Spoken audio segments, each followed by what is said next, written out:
Come on, Livingston. We gotta go on and on and on. Together we can make it. We gotta go on and on and on. Come on, Livingston. Knocks it through. Mullen bursting into the box. Josh Mullen. Together we can make it. Mullen's ball across, it's turned in! It's Pittman who's got it! Livingston leads! Can they get the ball back in? O'Brien. Lead! And Livingston have the lead! Man, can score. If we march together. The full-time whistle blows and David Hayes celebrates! And the Livingston fans join in exultation. Come on, Livingston. Livingston have the lead against Rangers, and they are certainly rising to a few occasions on their return to the top flight in Scotland. Come on, Livingston. We gotta go. Hello and welcome back to Talk Livi, the podcast dedicated to everything Livingston Football Club and Scottish football. My name is Angus and today I'm joined by Euan. Euan, how are you doing? Yeah, we always finish the podcast, Angus, with hope it's another great week following the Lothian's finest football team. It has been a bloody good week following the Lothian's finest football team, hasn't it? Getting a wee point at Ibrox, albeit there's maybe a hint of what could have been if things had gone in our favour. Women's team winning away from home again, 4-1 away at Ayr. Our women's development team winning the league as well, so congratulations to them. And then the one and only Scott Pittman has committed to another 3 years at the Lothian's finest football club. I tell you what, it's been a bloody great week following Livy. What about yourself, mate? How you doing?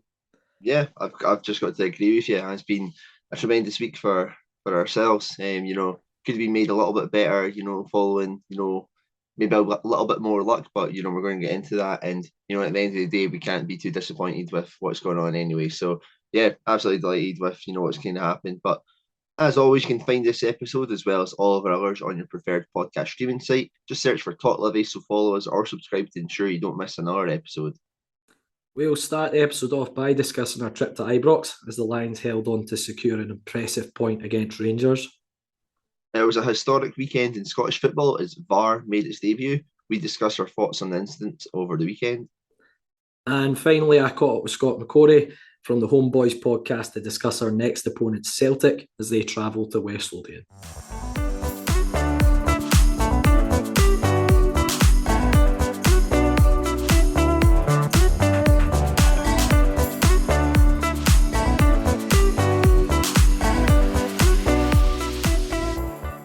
The Lions travelled to Govan looking to cause an upset against Rangers, and an early Joel Newbley goal would almost prove enough for 10-man Livy until a late John Lundstrom equaliser would mean we settled for a point. I guess we both made it along to Ibrox. It was actually your Ibrox debut at the weekend. Got to be pretty happy with the resulting performance in the grand scheme of things, eh? Yeah, obviously speaking to you guys beforehand, it was my first time at Ibrox, and in all honesty, Ewan, piece of piss, isn't it? Honestly, going there, what have we got to worry about? All this time, all I've heard about, Ibrox being this terrible place to go to.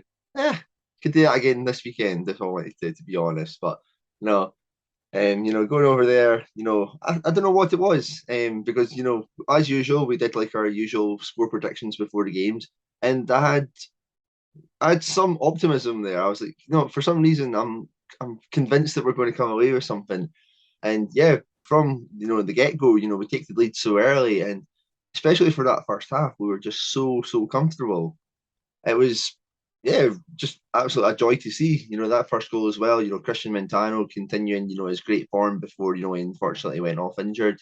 He battles down that left-hand side, cuts the ball back, and Newbley, instinctively, maybe this is something that we need to see more from Newbley, is that just that quick thinking of, oh, I've got space, let me just fire something away and see what happens. And it's an absolutely tremendous finish, and Alan McGregor can't get anywhere near it. So we go 1-0 up, and obviously Rangers had a lot of pressure on their backs coming into this game. I don't think that was helped by Celtic ended up winning 4-3 prior to it as well. So the fans were instantly getting on their backs, but they were turgid. They just kept on putting deep crosses into our box, which Io and Fitzwater, were just completely comfortable flicking on every single time. Montano and then later Longridge, Devlin at fullback as well were, doing the right things with the wide players.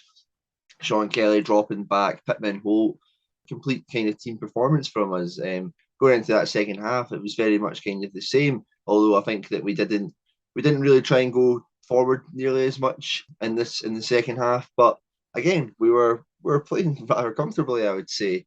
Obviously, a big flash moment comes on when Morgan Boyce gets his sending off there, the VAR coming into play. I think we'll probably talk about that one a wee bit more depth. But again, Rangers, down to 10 men, they weren't troubling us too much. It wasn't really until the equaliser that I thought they've kind of got the momentum behind them and that they can kind of do something.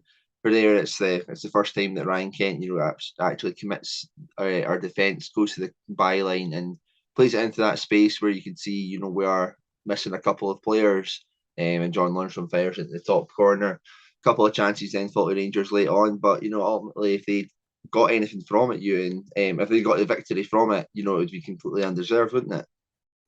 Yeah, I think we fully merited our point in the game. I think the team were excellent to a man. I can't really fault any performances. Even if you go to the subs in terms of Curtis Guthrie, Davy's talking about him potentially having a fracture, and he was still trying his best to try and press the ball when it was up that end of the park. So credit to him. I do feel quite bad that there's a couple of times he didn't jump for a header. I was like, what the fuck's he doing? And then yes, you were very aggressive. So I'd like to see it to Curtis's face, but no, yeah, I've owned up to it now at least. No, I thought it was a brilliant team performance. We always go to Ibrox and Celtic Park, or whenever we play the Old Firm, we go in with a bit of a plan. The personnel was very similar to the opening game of the season. The only real change was Stephen Kelly for Omiyonga. Obviously, Montano didn't start the game opening day of the season, but did play probably 70 minutes of it. So it was kind of very similar the way we set up, and Andrew Shinnie coming in for Bahambula. Can't say I'm overly surprised, and I think Shinnie's performance backs up why Davy puts him in for these games against maybe the bigger side in terms of his ball retention, his intelligence that he does show when he gets on the ball. But as you say, brilliant start. It's great play by Montano. He leaves Tavernier for dead, and it's granted the cutback takes a little nick, but it's great thinking by Newblade. Turn and finish is superb, and it gives you something to hang on to at Ibrox. When you go a goal down at Ibrox, it's very difficult to then try and get back in the game, and taking the lead is pretty crucial in these sort of games because, as I say, it gives you that something to hang on to. And we almost doubled the lead with Fitzwater's chance, which fell to him at the back post, and I hadn't appreciated just how close that actually was until I saw it back on Sportscene. We don't obviously be in the opposite end of the ground at Ibrox, and not the best vantage point when you're in the away end, but we were very comfortable. As you say, Rangers were putting in a load of crosses. I think it was 73 crosses in the game, but they were all from deep positions. They weren't getting to the byline, and I think Fitzwater, Obalai, Montano, Devlin, the back four in general, dealt with pretty much everything that came at them first half and vast majority of the second half as well. The only chances I've got listed for Rangers, it's Cholak header, which I think sums up what Rangers were trying to do in the game. And if you look back to the opening game of the season, Rangers were doing that first half against us as well. They were just going one side, work round, other side, cross in, and we defended it very well. And where Rangers started getting success the opening game of the season was when Tillman came on and played in the hole as a 10, and they started going 1-2 touch in between the lines. They'd never done that at all, and the game was very comfortable. And let's be honest, the big turning point is the red card for Morgan Boys. He's come off the bench. It's, again, watching the game in real time at Ibrox, it's very difficult where the tackle's made to kind of give a fair judgment on it. But having seen the replays, it's a red card all day long for me. And I think Davies kind of said similar. I think there's a brilliant shot if you see on Sportscene the VAR replays, and there is a still frame of Davy with his hands on his head when the tackle's made, which I think that tells you everything that even Davy at the time thought it was a red card. And who knows, had we kept 11 men on the park, who knows, we might have been able to see it out for a historic first win at Ibrox. But the first time Rangers got to the byline and cut the ball back was when they scored. Lundstrom, it takes a nick as well. Who knows, Shamal might have got on the end of it, but they started peppering a goal, and I just feared the worst when 7 minutes went up, when the equaliser went in, and you're going, this could be the longest 7 minutes of your life. But Shamal George has pulled off a good save from Cholak, and he's had a header over the bar, and then Lundstrom's missed an unbelievable chance in the last minute header that he's put wide of the post. But I think we totally deserved a result for the discipline that we showed in the game. I don't think you appreciate how difficult it is when I think we had 20% of the ball. So you've essentially sacrificed the ball to keep your concentration levels for probably the best part of 100 minutes against one of the best teams in the country, a team that got to a European final last year, and give them very, very little in terms of clear-cut opportunities. I think is massive credit to the team. I said watching it to you guys, it reminded me a little bit of the game at Celtic Park last year, in the sense that we defended our box so well and were allowing crosses to come in, but we were confident we would deal with it. And again, Celtic created very little in that game until late on when they got a penalty. So I think it speaks volumes of the work that's been done on the training pitch during the weekend. It was a superb performance all in, and a much deserved point. Now, I saw a few comments when we posted up, obviously, the graphics at full time, and there is I hate saying it, there's a tinge of what if and what could have been about it. But look, you go to Ibrox and Celtic Park, if you're coming away with a point, regardless of how you get it, you'd absolutely bite somebody's hand off if they were offering you that. So it's a bonus point in the grand scheme of things, and it's our first draw in the league this season, and it comes at Ibrox with 10 men. So can't complain too much with that. But as we mentioned, there was a couple of changes to the team. Obviously, Shinnie came in for Bahambula.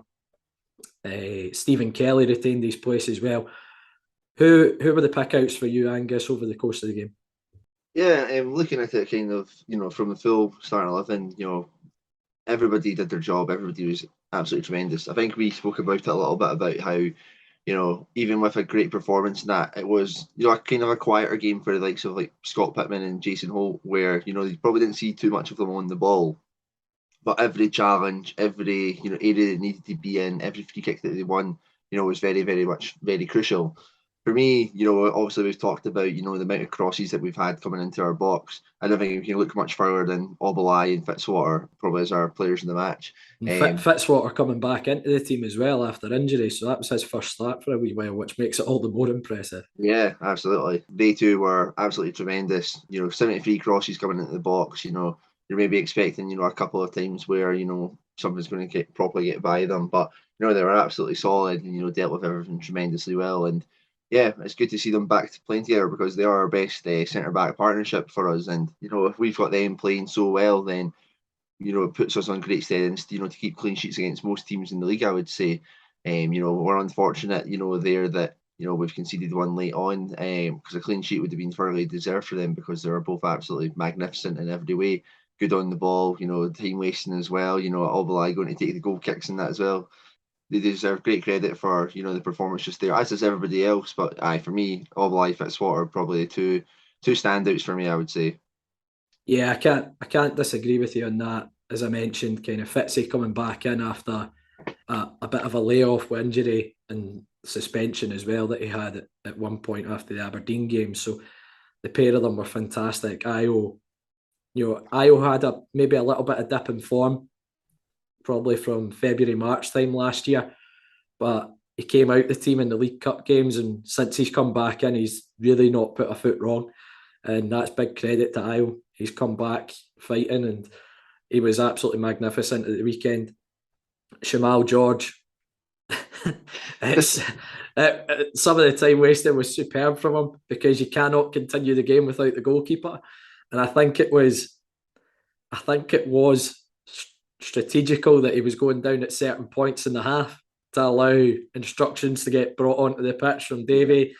All very tactically thought out, I have to say. And play the rules, don't you? So, they've made use of that option to do that. And as you mentioned, the likes of Pitts and Holt did their job in the middle of the park, tracking runs, interceptions, blocks, everything you can ask for from them. I thought Shinnie was very good when he did get on the ball, helped get us up the park. He's intelligent in terms of just buying a foul, getting his body in front of players. So I thought he was very good. First half, I thought Stephen Kelly was fantastic again in terms of on the ball. He was trying to drive us up the park when he could. So again, I was impressed with him, especially for him going back to Ibrox, where he spent the vast majority of his career since he was 6 years old. He's been with Rangers, so that was full credit to him. And obviously, you need to give Big Joe Newbley a shout out again, causing Rangers nightmares. Is he the Rangers equivalent of Lyndon Dykes was to Celtic? He's fast becoming it. It's very much even so, with two goals as well, like in the first 5 minutes as well. He's not even giving them a chance to catch their breath into the game or anything like that. It's just like, right, here you go, boom, 1-0. Hopefully it may as well continue, because we're always going to. Everybody keeps on going on about where do we keep on getting these players who Davey manages to just turn into players who can cause such damage, and doing so to the old firm is just so incredible. Obviously, Newbley's the one who's going to be kind of getting a lot of the plaudits and that now for doing so, and for good reason. I was again though, I think you've seen a wee bit more of a. We talked about like Holt and Pittman, they actually do a lot of work off the ball as well. Newbley was very much the same, especially in that second half. I think he got shifted about in position a couple of times because of that. He got shifted out to being, kind of like the winger of like a 5-4-1 as well in the end, or like a 5-3-1 or whatever we ended up playing. And the tracking back and whatnot, and kind of getting back into position, and just doing the defensive work, a good couple of headers to clearing out of the box as well. So even from that perspective, taking these kind of players who will be more known as like flair players, and not very much attacking minded, managing to drill them into being kind of defensive and solid in that shape, and knowing exactly what to do. Davey's got to take Davey, Marv, Neil Hastings, Gary Malley, everybody in the backroom staff, has got to get tremendous credit for, setting up that kind of side. It's easy, people always say about, what goes into, just setting up like 2 banks of 5 in that. You can clearly see there how well drilled we were, and, how everybody knew exactly what to do. And, our coaching staff deserve massive credit from that. It might be overshadowed a little bit, just because of, the nature of the performance that. But yeah, absolutely tremendous again from them too. Yeah, and another player that I think deserves a shout out is Jackson Longridge. For even just the last 2 weeks, he's come on pretty much bang on half time. Basically, he made the boy Matondo get subbed on and get subbed off, essentially, because he had absolutely no luck against them. Exactly. Given he's come on for Christian Montano, who, let's be honest, is arguably our player of the year so far on his start to the season, and Jacko's come on in both games and been absolutely solid, both against St Johnstone and then at Ibrox as well. And as you say, against the boy that's cost a few £million to Rangers. So massive credit to Jacko as well for the performance he put in when he came on just before half time. So it's a magnificent result for us. As I say, there's probably a little bit where you go, oh, what if, and it could have been that first ever win at Ibrox. But I tell you what, there's nothing more satisfying than walking through Govan past all the angry bears. All those angry bears when you've managed to get a result against them. And yeah, thoroughly enjoyed. My missus wasn't too happy. The first message I got when I came out of Ibrox was not a word. Yeah, can I just say, get it up her. I think I've been really polite there. I could have gone. You don't need to say anything though. You can just walk past with just like a wee smug look on your face, and they'll just know. They'll know. And I think our one dad of my pals messaged at uni as well. One of my pals were Rangers fans. Didn't come in yesterday. I wonder why. Our dad even messaged her and went, "Have you binned them yet?" So yeah, I'm looking forward to when I next see Alan as well. But no, it was a fantastic result for the team, and it kicked off what was a pretty fantastic weekend for the football club as well. But massive credit to the players and staff for a tremendous performance at one of the most difficult venues to go to in Scotland.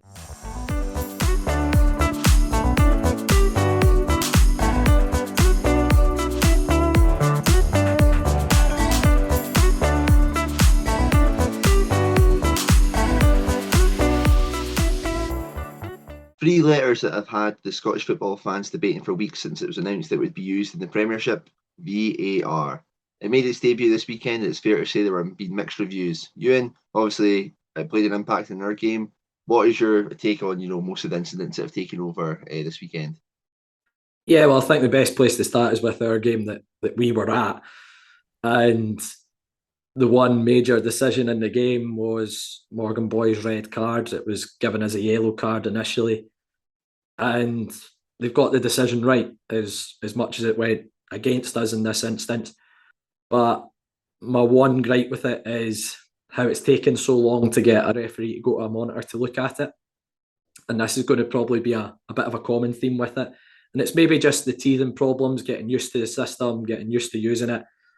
But it seemed to take an absolute age. We didn't leave Ibrox until about 5:05. Yeah. And it was quarter two, and we still had, I think, 8-9 minutes of normal time to play, taking out stoppage time. And we were like, we're never leaving here. I was meant to be going out on Saturday night. Luckily, I did make it on time, but you're kind of sitting going, if this is going to be like that every week, you're going to be in football grounds for an extra half hour. But in the grand scheme of things, they got the decision right, and that's the whole purpose of VAR. But my one gripe in our game was that it seemed to take an age to get the referee to go and look at the monitor. And I watched the BBC's thing talking about them implementing VAR, and they said there's a 3-second delay on the live feed to the VAR headquarters, whatever that is. A 3-second delay shouldn't equate to 3-4 minutes to get the decision looked at. And I think that's probably going to be my common theme on this one. But in terms of our game, I think they've got the decision right in the grand scheme of things. Yeah, going by the time thing, I think, to be fair, that's going to be the main thing, the main crux for a lot of people is just, the kind of what it's going to do to the game in that way, where it's going to, if a goal goes in and, you're having to wait, those 3-4 minutes to see if you can properly celebrate or not. Or, if the game's like really exciting, for example, and then you have to wait 3-4 minutes to see if, it's a potential red card or whatnot. That's what's going to be the thing that, is killing the mood the most, is because you'll end up just going, can't be bored of this. I mean, you look at the game, obviously, the best one to talk about in terms of VAR this weekend is obviously Celtic versus Hearts. You're talking about, a good 3, 4, 5 instances of VAR being used. If 3-4 minutes are being used for every single one of those, then by the time, the fourth or fifth decision comes around, you're just going to be like, oh, just forget it. Just get the fucking game back on, because it's just taking so long. But, hopefully, people are talking about, kind of teething issues and stuff like that. Hopefully this is just an instance of it happening early on in the season. Hopefully it just means that the people in the VAR headquarters lost the TV remote or something like that instead, and put that past them. And I think that's maybe what's going on there. I mean, we had Greg Aitken, and Greg Aitken often struggles to give decisions properly. Maybe that's what's happened there. I would hope so. Can we just add, we were going through in the car and Greg Aitken was announced as our VAR. We knew fine well there would be a red card in that game because of Greg Aitken's reputation with giving us, I don't know what the stat is, but it is something ludicrous, like 6 of the last 8 games he's refereed us, he's given us a red card. So it was, as soon as it came up on the big screen, potential red card, serious foul play, I was like, well, that's a red. Greg Aitken's pulled that one out, but in fairness to him, I'll give him this one. Yeah, broken clock's correct at least twice a day as well, isn't it, Euan? So, going on to that Celtic game, obviously we'll talk about that a little bit. So you talk about those decisions. One of the big ones, the first penalty, I think there's not really many qualms about that. Carter Vickers does catch, I think it's Cammy Devlin. I don't think I've really seen anybody disagreeing with that one, to be fair. Again, the time it's taken to give that is probably the main issue. The handball, though, from Michael Smith, though, is the one that's thrown a bit of contention. And, we were seeing this in the car, and I seem to be of complete different opinion to absolutely everybody else, especially on Twitter, that I've seen talking about it. And this is for both, Hearts fans as well. I'm not convinced this is a penalty just because of, one, how close he is. 2, I believe it's a natural movement as somebody turns around. And 3, the ball is just completely just flicked straight at his arm. Everybody else seems to think it is a clear handball, though. Is this just that kind of thing, though, where we're seeing the laws of the game, then you can interpret it yourself. The officials can do that. Is that where the main issues are still going to be for a lot of these instances where VAR's getting used? Yeah, the handball one's got to be probably the most contentious one because, as you say, it's a perspective thing. My gripe with the handball one with VAR is them slowing it down and showing still frames, because if you slow that down, it looks like he stuck his arm out, but he's jockeying, he's side on, he's low centre of gravity. You put your arms out for support. I could see that given, but I can also see why it's not given. It is, as I say, it's a perspective one, that decision, not trying to sit on the fence. But had it been given, I could understand why. The fact that it's not been given, I can also understand why. So I think the handball one's going to be a constant with VAR and probably causing the most disagreement. I was having this debate with my pal on Friday when I was out as well about the handball law, and again, we were talking about incidents last season, and it's a perception thing. For example, remember the one that was given against us against Celtic with Jack Fitzwater when he's getting himself up off the ground. Yeah. And the shot's hit and it's hit his supporting arm. My pal was like, well, he's blocked a shot. I was like, but his arm's not in an unnatural position though. He's trying to get off the ground. So what do you expect him to do? Flap about like a fish? Well, is that supposed to like kick up like Shawn Michaels or something like that? Can you imagine just exactly. watching a defender just... Again, I can understand where he's coming from. It's blocked a shot on goal. But at the same time, if you're going natural body position, he's in a natural position there if he's been lying on the ground. So it's going to cause loads of debate, that one. But in terms of the vast majority of decisions in the Celtic game, I think we're right. And when you listen to Scott later on, he kind of touches on that as well. He obviously thinks it was a handball, but he's took like the penalty decision which was given. His gripe was the time. Again, he was watching. He wasn't at the game, but he was watching it, and he saw 2 replays and went, "That's a penalty." So how come it's taken 3-4 minutes to get that decision correct? The penalty that was retaken, again, there's encroachment. Yep, correct decision to retake it. So I think, again, you're getting the vast majority of the big decisions right in the game. Moving on to, I think the only game that didn't have controversy was Kilmarnock Ross County. That didn't have anything really VAR related. But the games that did have a bit of controversy were St Mirren Dundee United. The goal that was disallowed for St Mirren, that was a joke in my opinion. I'm not going to lie to you, and I'm struggling to remember what it was. Well, that's the thing. So I think it's the boy Bacchus. He's midway inside his own half, and he's put his arm out to almost fend off, I can't remember the Dundee United player, and the Dundee United player's chucked himself to the ground holding his face. And then from that attack, they've then went and scored. Now, APP, attacking phase of play, is one of the key VAR points a foul in the build-up. Can it be deemed an attacking phase of play when your player's got the ball midway inside his own half? Well, so did it's not as if did he run on from that incident straight on to like a 1-on-1, or did the game continue for just normally? Game continued normally for say 10 seconds after that. See, this is a couple of passes played, and then what you've said about that attacking phases of play thing, because I'm sure just in, I think it might have been yesterday or a couple of days ago, in England there was like a handball decision that was like in the lead up to a goal, and it happens like I think 3 touches before the goal goes in, and it's like in very much in that same attacking phase of play. But because it wasn't the direct assist or it wasn't the direct goal, it didn't count as that. But then obviously we're going back to something that's away we, in the other half, and then game continues and they were given it. But like, what? For me, it's not even a foul in the first place. So it shouldn't have been pulled back for that. But then my second argument with that one was, can you deem an attacking phase of play midway inside your own half? I don't think you can. So for me, that one should have never been chalked off. The other game that had a bit of controversy in it was right at the tail end of the Motherwell Aberdeen game. There was a goal which eventually got given, Miovski's one, which was ruled out initially for offside. Beautiful finish by Unbelievable finish by Miovski. And there was two decisions which Stevie Hamill was moaning about.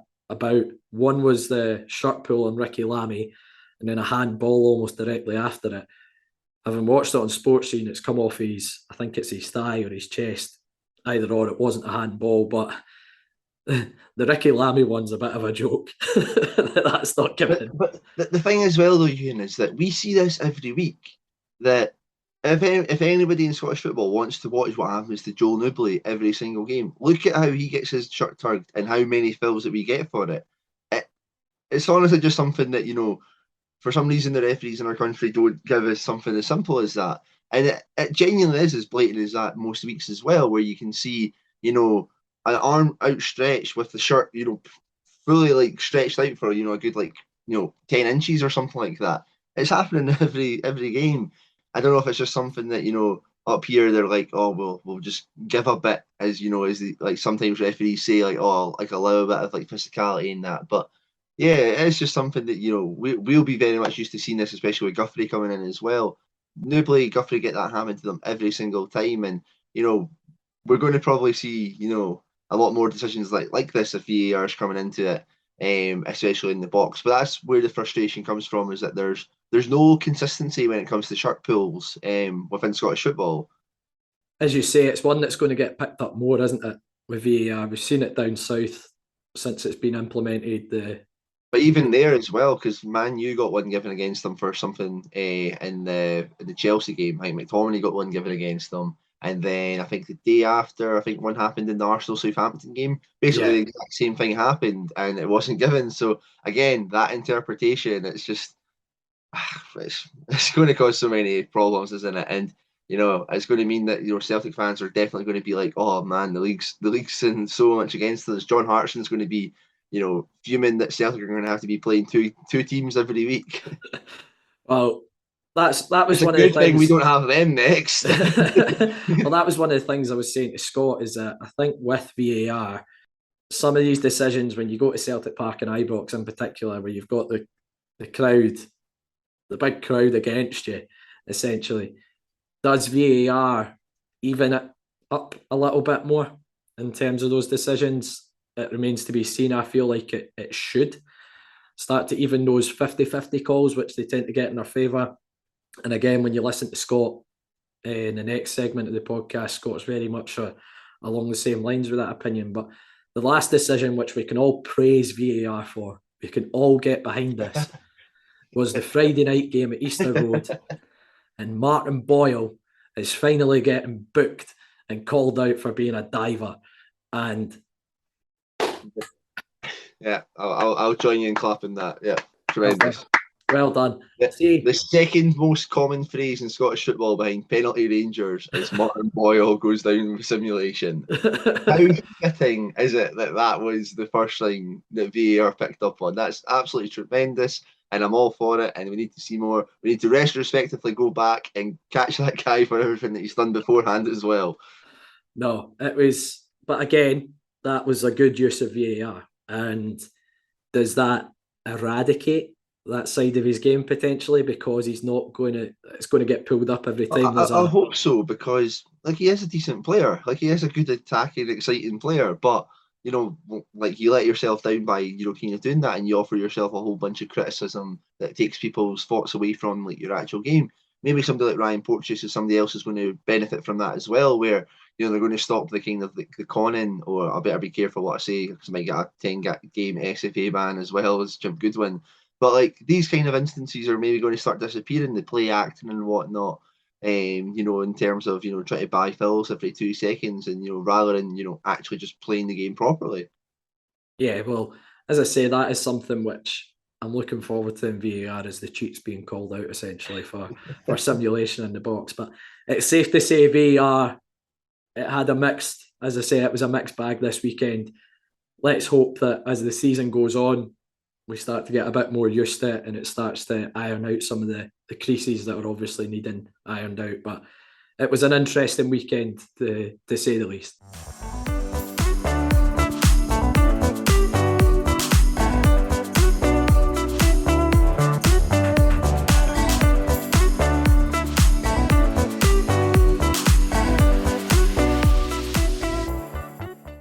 delighted to welcome Scott McCorry from the Home Bhoys podcast on to Talk Livi. Scott, how you doing, mate? I'm good, mate. I'm good. A good footballing weekend it was. There was some other incidents, obviously, but I'm sure we'll come to it. How are you doing? I'm good, mate. I'm good. I'm sure you're delighted with my team, probably just as much as I am as well. So high spirits on this podcast this week. Applaud for that. But we'll start by talking a bit about last season. Now, it was probably a bit of an unexpected turnaround from Celtic last year, given how poor the season before was.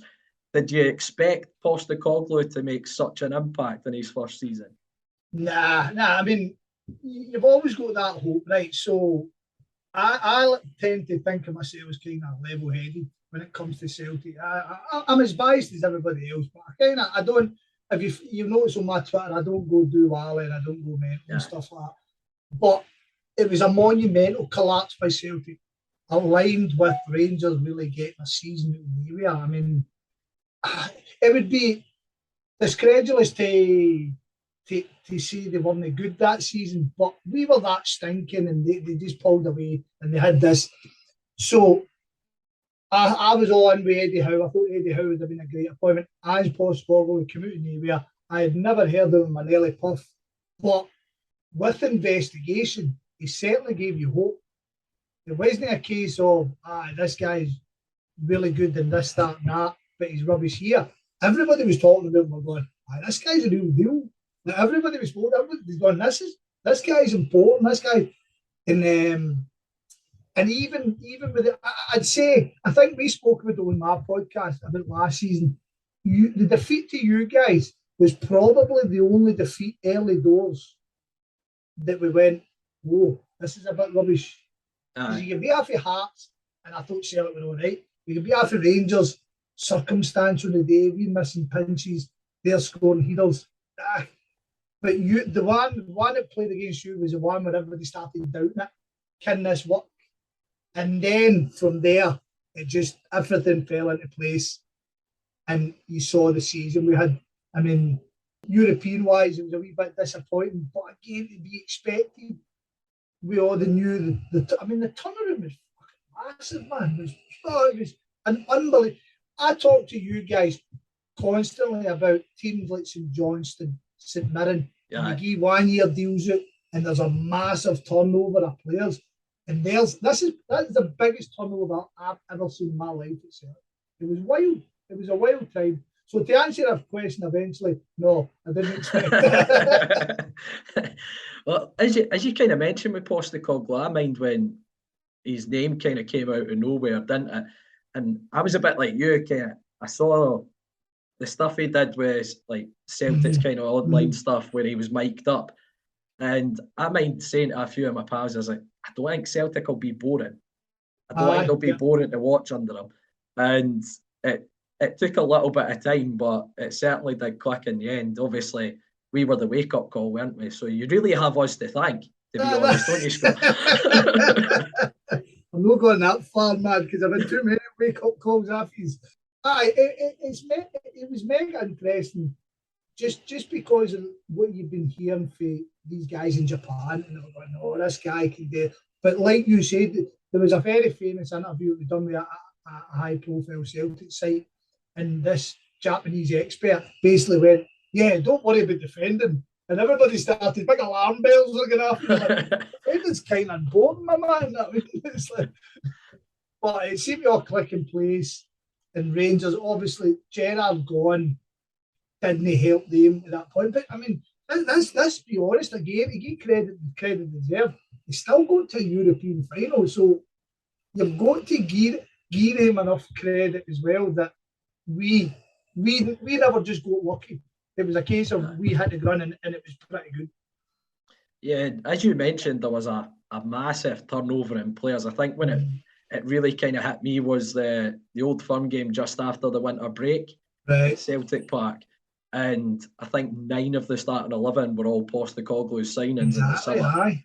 Now, how much was that turnover needed? Because obviously the season before, as you say, it was a bit basket case, wasn't it? Yeah. See, the thing is, Euan, see with Edward, I fell in love with Edward, right? I'm a lot older than you, and I'm my days of hero worshipping football players is gone, eh? But I fell in love with Eddie. I thought this boy's aiming for a tap. And then one season he just looked so uninterested. I think he was still our top goal scorer, but it became clear that things had got stale for a whole bunch of guys. And then you've introduced this guy who demands so much for the team. So you needed that. You definitely needed some of the guys we had. I mean, like the Shane Duffy, the Laxaltons, the guys that we talked about for 100 years, how bad they were. John Joe Kenny. John Joe Kenny was woeful, man. This guy's played Bundesliga, English Premiership, and Shane Duffy. It was mad how everything just collapsed. So it definitely needed invigorating. Guys like Cham, wonderful football players, just couldn't run, just not interested in trying. You know what I mean? You're like, and especially with Ange, so it needed that reinvigoration at every level. And to go back to Ange himself, there was a whole bunch of media that just wrote him off right for the off. And I don't know if you're like me. See, when you've got a manager and that somebody comes in and starts slagging your manager, doesn't matter who your manager is, you're defending him. I mean, I dare say you must have been through that with David Martindale, because all the nonsense when he got appointed.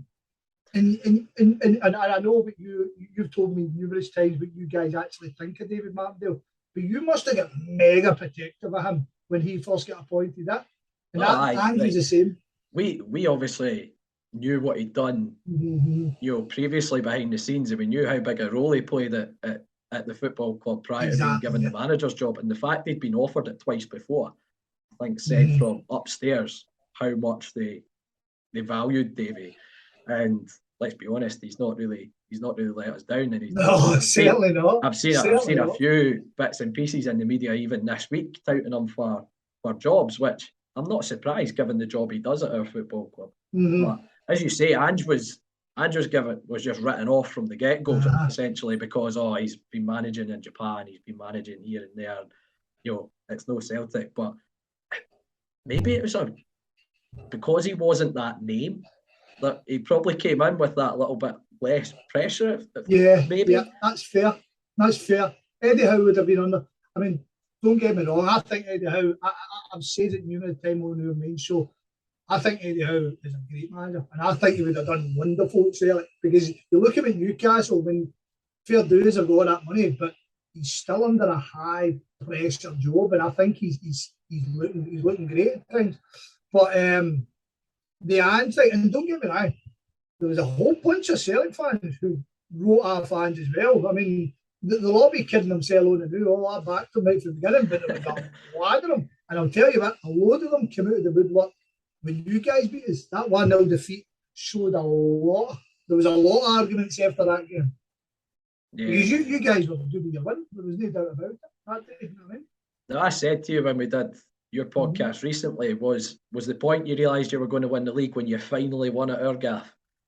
Well, I don't know if I told you the story about that. It was, so my oldest boy is 7, just turned 7 this weekend. And he's never seen Celtic drop a point, right? And we're talking about 20 games. And that's how bad it was that I got my ticket for that game. We were on the bus and everybody's saying, "Oh, you daddy daycare." And I was like, "This you guys know seen as draw." So we get the win, and sure enough, we won 3-1. He was king of the castle. He was lifting at the bus. So I had to pull out Lucky Owens to beat these, mate.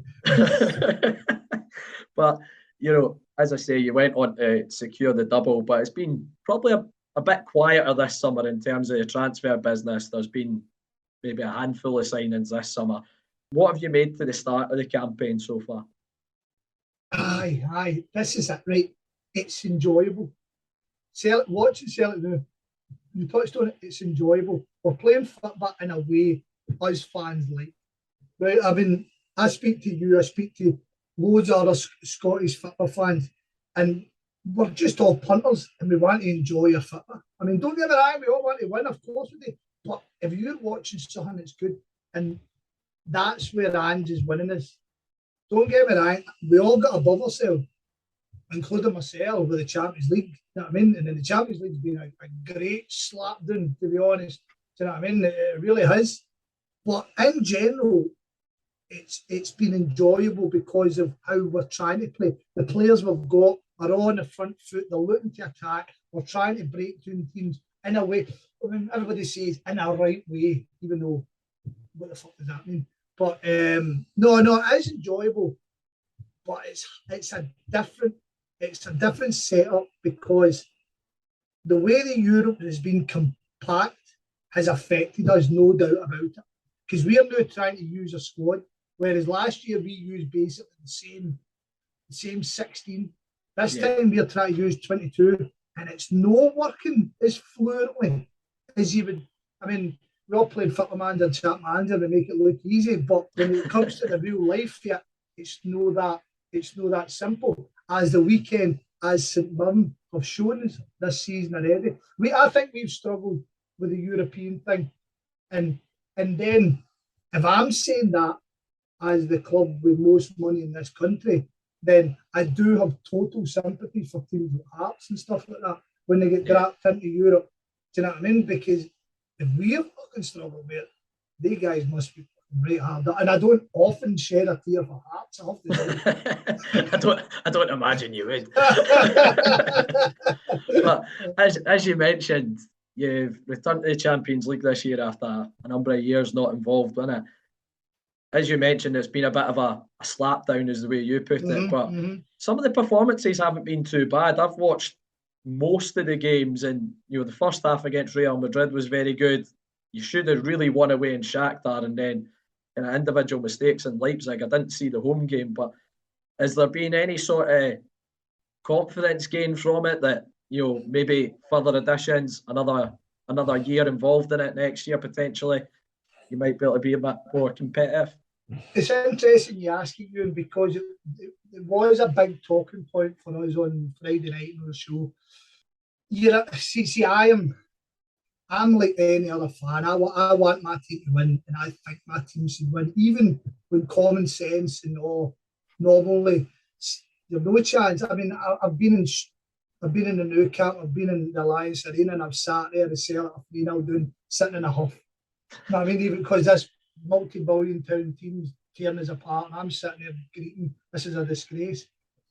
This one, Real Madrid played us wonderfully well. Had we scored, I dare say they would have stepped up, but it would have been interesting to see what happened. We scored. I was frustrated after because it was probably our best ever chance to lay a marker on Real Madrid, and I felt we let ourselves down. We missed big opportunities. You've been there, right? And so I think the jump for you guys to even our spending, I don't know, would it be equal to Real Madrid spending? Yeah, quite. Spending?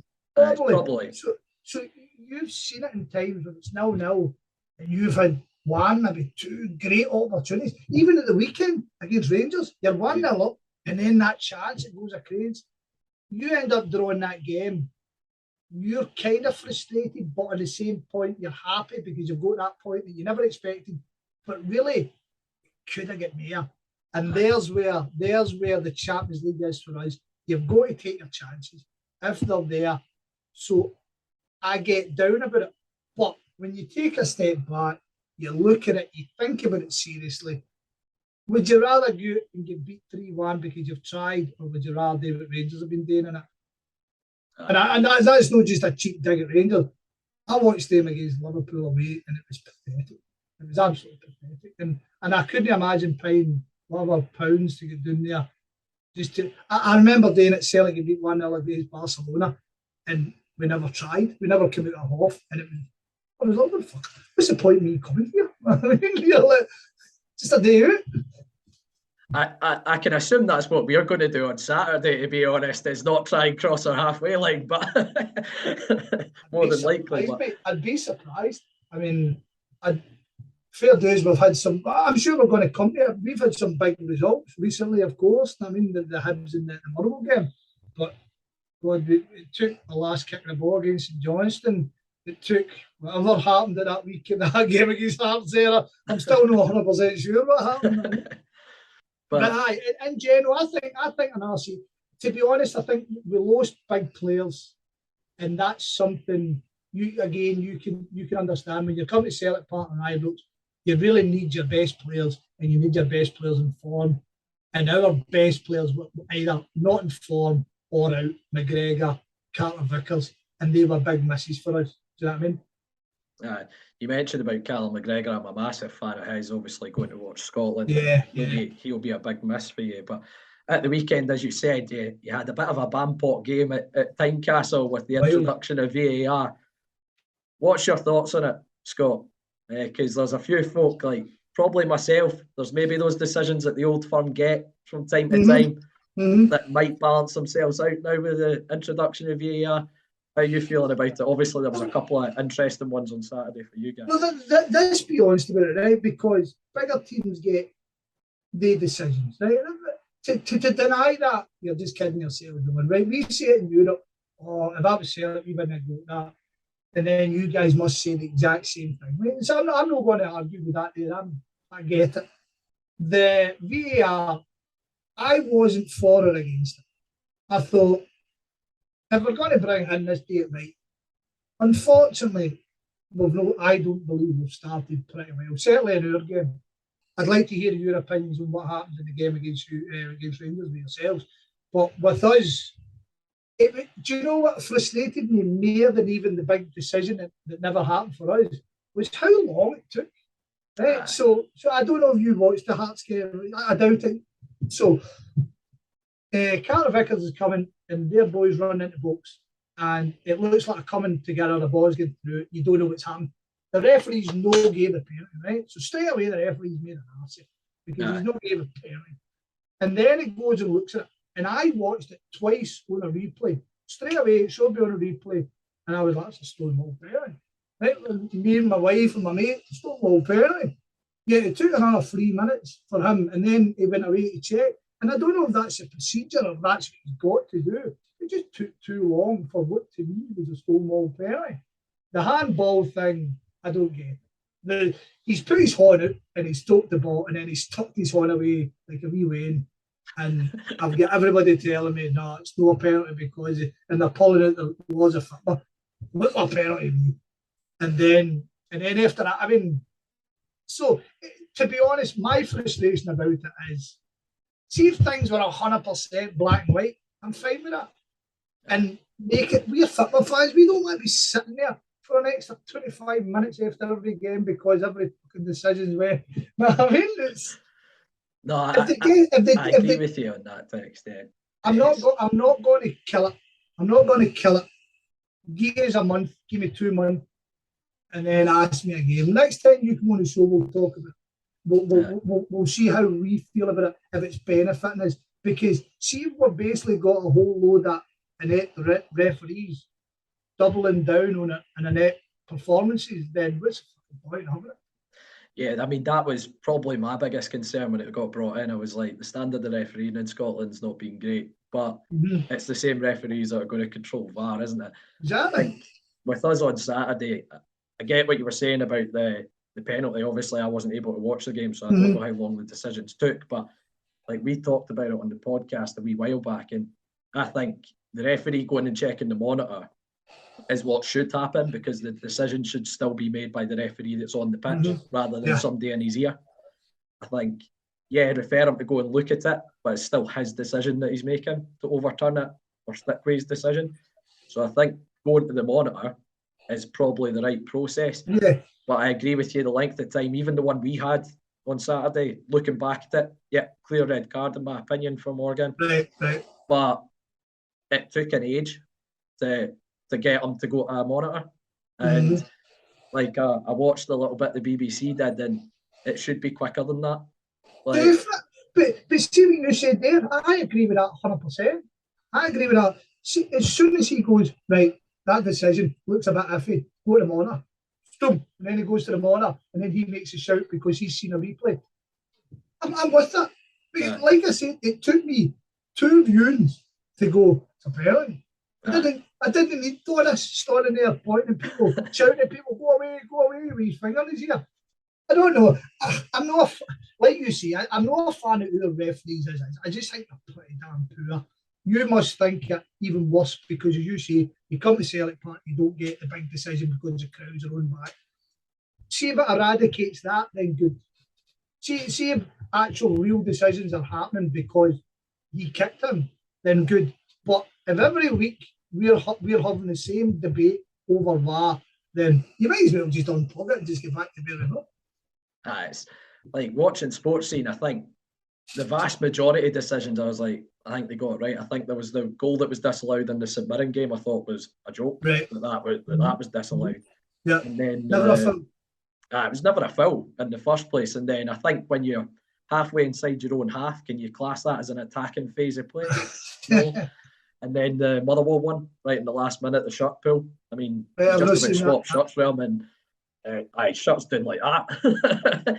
So I think they still got a couple wrong, but I think there were big decisions in games that they got right in the end as a result. But to kind of go back on to the game, obviously we'll have VAR probably to talk about after the game, I'm sure. Yeah. Who's the form players currently at Celtic? Who is it that we need to be really wary of on Sunday?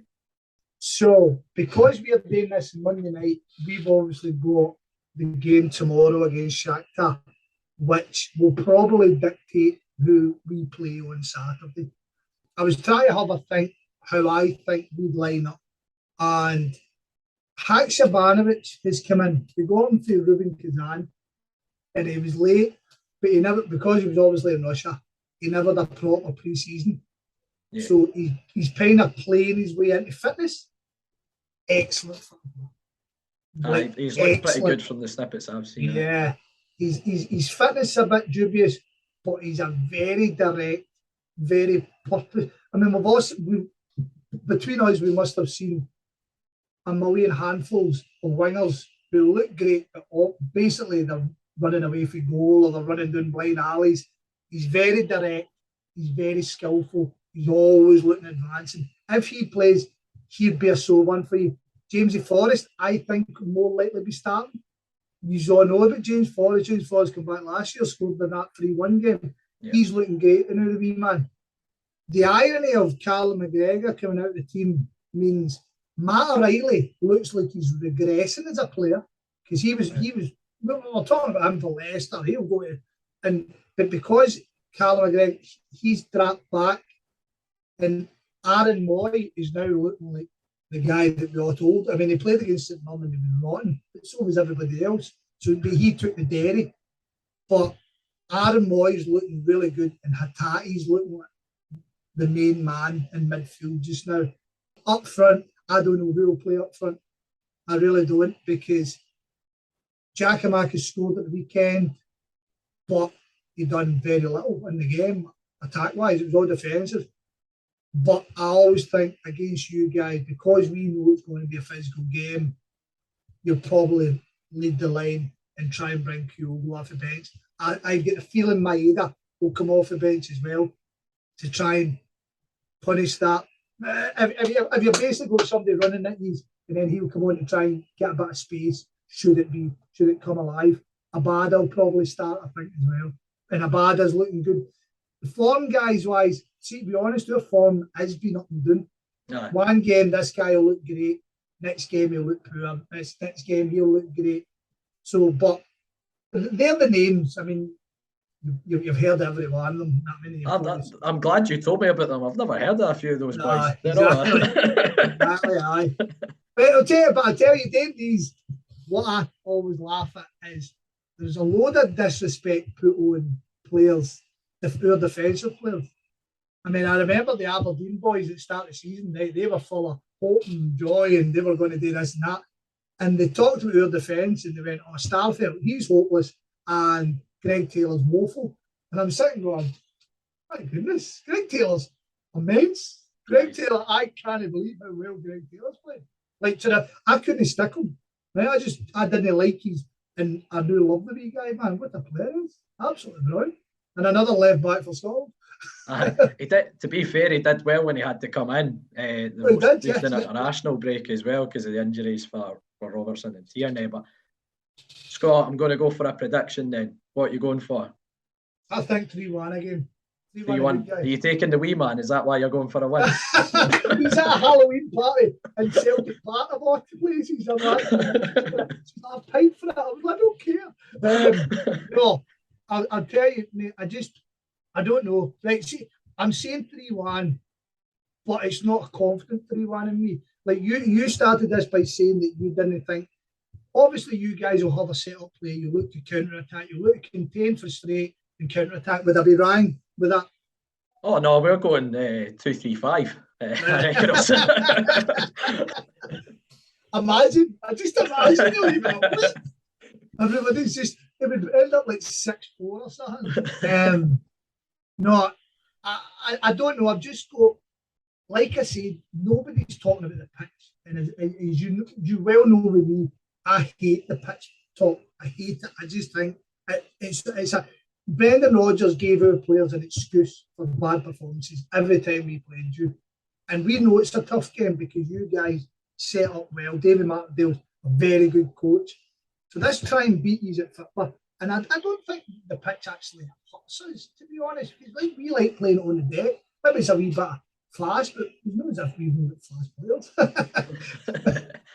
Well, Scott, appreciate you coming on the podcast. Obviously, you're one of the guys on the Home Bhoys podcast as well. For any of our listeners that might want to tune in every now and then, where can they find you?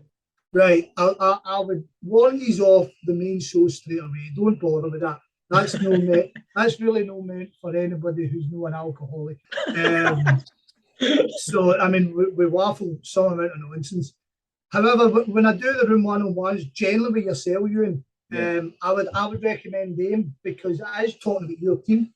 I mean, everyone, I try to talk as little as possible, and as you can tell, I like to bloody well talk. So the Home Bhoys, I'll copy these in. If anybody ever, I would just say, just listen to it once I get back going. But aside from that, I'm on Twitter at Scott McCorry. I don't really tweet much controversy. I'll fling the odd thing, and I've got opinions. I hate Tories. That's a bit my wacky. But Euan, thank you very much for having me on. I hope I gave you something that you didn't know. I don't think I did. I mean, you could, but I enjoyed chatting to you again, mate. Really appreciate it. Nah, it's always a pleasure, Scott. I encourage anyone to go and listen to the podcast because, as Scott kind of said, very balanced. He's one of the most balanced Old Firm fans I think I've ever spoken to. So I have to say, go and listen to him in any of the podcasts he does. But Scott, thank you for coming on, and best of luck for the rest of the season and with the podcast as well. And you, pal.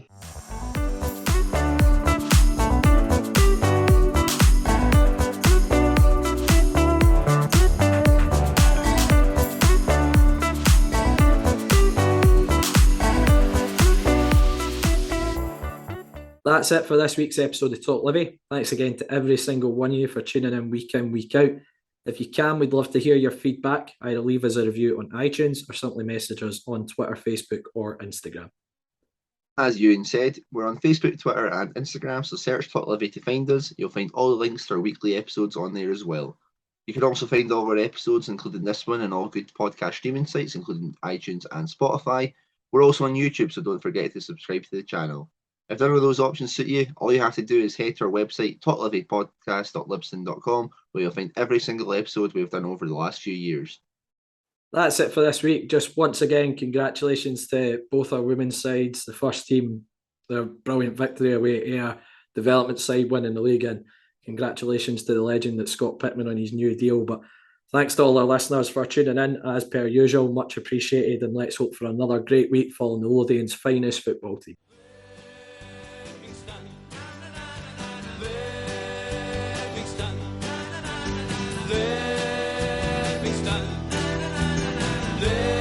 Livingston, oh Livingston,